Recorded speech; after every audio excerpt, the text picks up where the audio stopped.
उमर अब्दुल्ला की एक बहुत बड़ा स्टेटमेंट जो है वो सामने आया है, जिसमें साफ तौर पर कहा है कि पीएचईडी के साथ मेरा कोई लेना देना नहीं है और पीएचईडी के जो अहदेदार हैं आप उनसे सवाल कीजिए, चाहे वो फारूक साहब हो। मगर एक बात यहाँ पे वाजिया करना चाहूँगा, people's alliance for Gupkar declaration का सबसे बड़ा अगर हिस्सा माना जाता है तो वो नेशनल कॉन्फ्रेंस है अव्वल दिन से ही, और पीडीपी है। मगर इसी बीच नेशनल कॉन्फ्रेंस के जो प्रेसिडेंट हैं डॉक्टर फारूक अब्दुल्ला, वो बाकायदा तौर पर पीएचईडी में घुसे हुए हैं, पीएचईडी का बाकायदा तौर पर सरबराही करते हैं। मगर वहीं अगर नेशनल कॉन्फ्रेंस के वाइस प्रेसिडेंट उमर अब्दुल्ला यानी कि उनके बेटे की बात करें, फारूक साहब के बेटे की, तो वो कहते हैं कि जनाब पीएचईडी का मैं कोई अहदेदार नहीं हूँ, पीएचईडी का मैं फ़र्द नहीं हूँ, आप फारूक साहब से पूछिए। यानी कि दोनों तरफ से जो है अगर माने तो बाप जो है वो लोगों को खुश करने में लगे हुए हैं, बेटे जो हैं वो सेंटर को खुश करने में लगे हुए हैं, और तमाम अगर बयानबाजी को देखें तो साफ तौर पर एक कन्फ्यूजिंग जो है बयानबाजी हो रही है।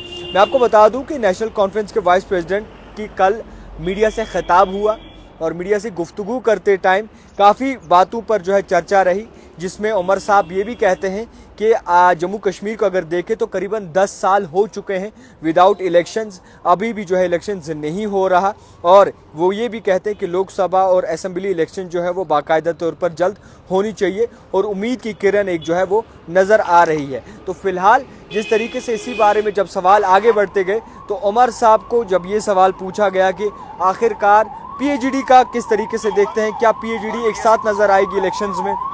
या फिर अलग अलग नज़र आए, तो उमर साहब अपना पूरा रवैया बदल देते हैं और कहते हैं कि पीएचईडी जनाब, आप पीएचईडी की बात उनके अहदेदारों से पूछिए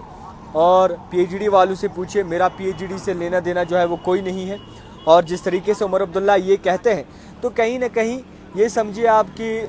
जो हिसाब पूरा निज़ाम चल रहा है, वालिद साहब एक बोली बोलते हैं, उनके बेटे जी दूसरे बोली बोलते हैं, मुद्दा मंशूर अलग अलग शायद पाल रखा है और पार्टी एक ही रखी है। तो इसमें आखिरकार इंडिकेटर क्या देता है, अलार्मिंग सिचुएशन क्या हो सकती है, ये आप खुद समझ सकते हैं। एक तरफ से साफ तौर पर कहा जाता है कि पीएचईडी का हिस्सा है नेशनल कॉन्फ्रेंस और पीडीपी, और दूसरी जानिब से बेटे साहब कहते हैं कि हमें पीएचईडी से जो है कोई लेना देना नहीं है। तो कहीं ना कहीं जो सवाल हैं वो मिलते नहीं हैं और मिलने चाहिए। यहाँ पे क्या इस चीज़ से लोगों को बेवकूफ़ बनाया जा सकता है, लोगों के सेंटिमेंट्स के साथ खेला जा सकता है, लोगों का भरोसा जीत कर फिर तोड़ा जा सकता है? लोगों को ये सोचना चाहिए और बाकायदा तौर पर इस पर रद्दअमल करना चाहिए। फिलहाल आप इसमें आप क्या रद्दअमल रखते हैं वो ज़रूर रखिएगा, आपका रद्दअमल सबसे ज़्यादा इंपॉर्टेंट है, ज़रूरी है। देखते रहिए द टाइपराइटर जावेद खान के साथ।